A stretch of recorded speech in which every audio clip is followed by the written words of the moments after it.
कैसे हैं आप। मैं गौरव स्वागत करता हूं आप सबका आपके चैनल AEPS पे। आज का अपना टॉपिक है, पर इस टॉपिक पे आने से पहले एक बात मैं आपको बताना चाहूँगा।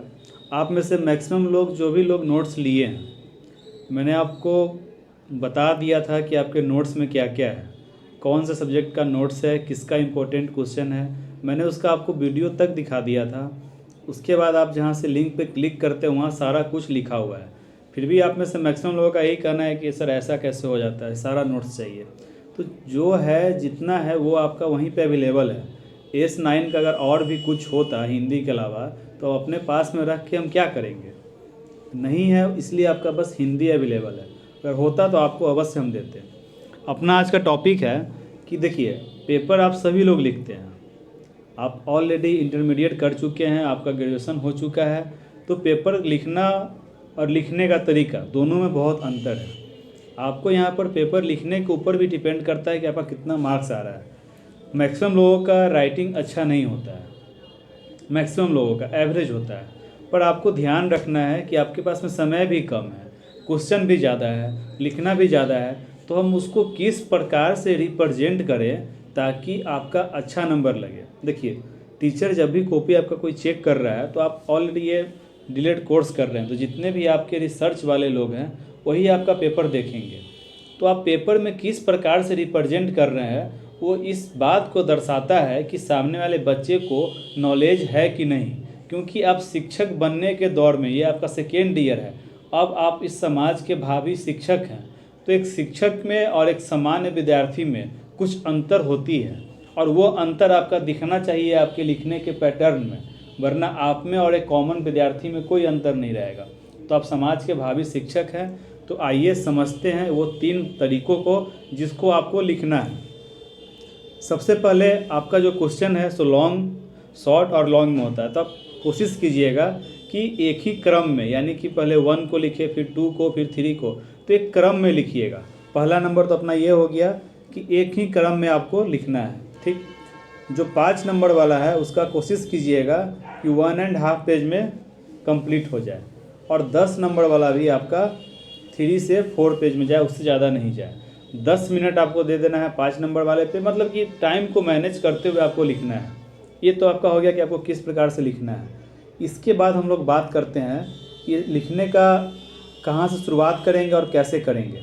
सबसे पहले मान लीजिए कोई क्वेश्चन अगर आपको आता है S1 में कि प्राथमिक स्कूल में विविधताओं के कारण बच्चों के बीच में क्या असमानताएं फैल रही है, उदाहरण के अनुसार स्पष्ट करें।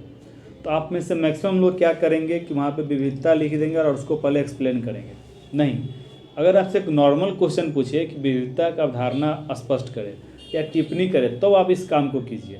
लिखने का अपना एक सही पैटर्न क्या होता है कि पहले आपको इंट्रोडक्शन यानी कि परिचय देना है, तो या तो आप परिचय लिख के लिखिए, नहीं तो भूमिका लिख के लिखिए।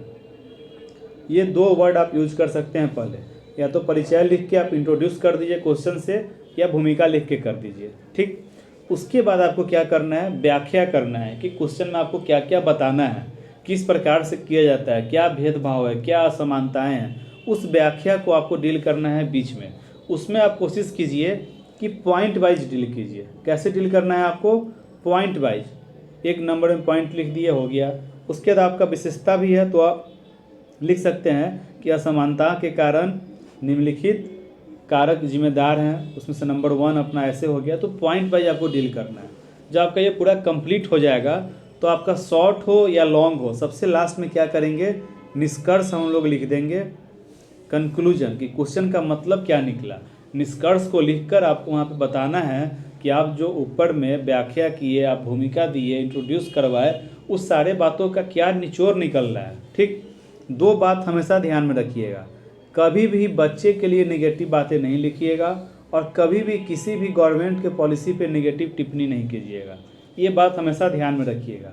रियल लाइफ में आपके विद्यालय में क्या घटना है, क्या परिस्थिति है, उसके ऊपर फोकस ना करके आपको जो पढ़ना है, जो आपके पैटर्न में है, जो चीज़ आपके कॉपी पे है, जिस चीज़ को आप पढ़ रहे हैं, जो आपके गाइड में मौजूद है, जो अपना योजना हो गया, जो अपना नीति हो गया, वो क्या बोल रहा है, वो सारे चीज़ आपको यहाँ पे अप्लाई करना है। वो धरातल पे लागू हो पा रहा है कि नहीं हो पा रहा है, इस चीज़ के आपको ऊपर नहीं जानना है। अगर स्पेशल क्वेश्चन पूछ दे कि क्या बाधाएं आ रही हैं, तो फिर आपको वहाँ पे जाना है, ऐसे आपको नहीं जाना है।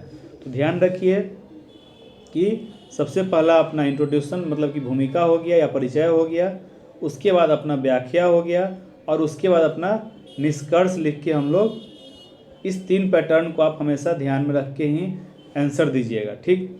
और लिखने के क्रम में अगर आपका किसी का अवस्था याद है तो उसको क्या कीजिए कि स्ट्रक्चरल बेस बनाइए। मतलब कि मान लीजिए कि आपका विविधता हो गया, ठीक, इसको हम लोग ऊपर में लिख दिए।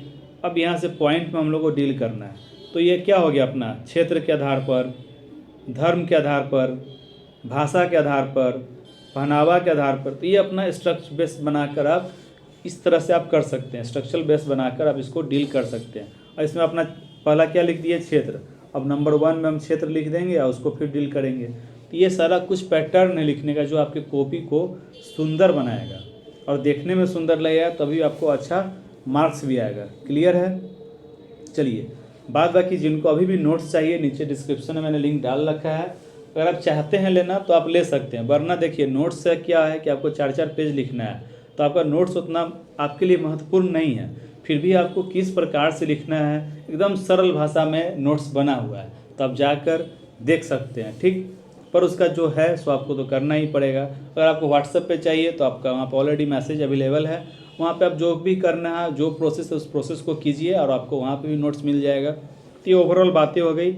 इस बातों को ध्यान में रख के पेपर दीजिए, और आपको पेपर के लिए ऑल द बेस्ट। अच्छे से पेपर दीजिए, अच्छा रिजल्ट लाइए। धन्यवाद।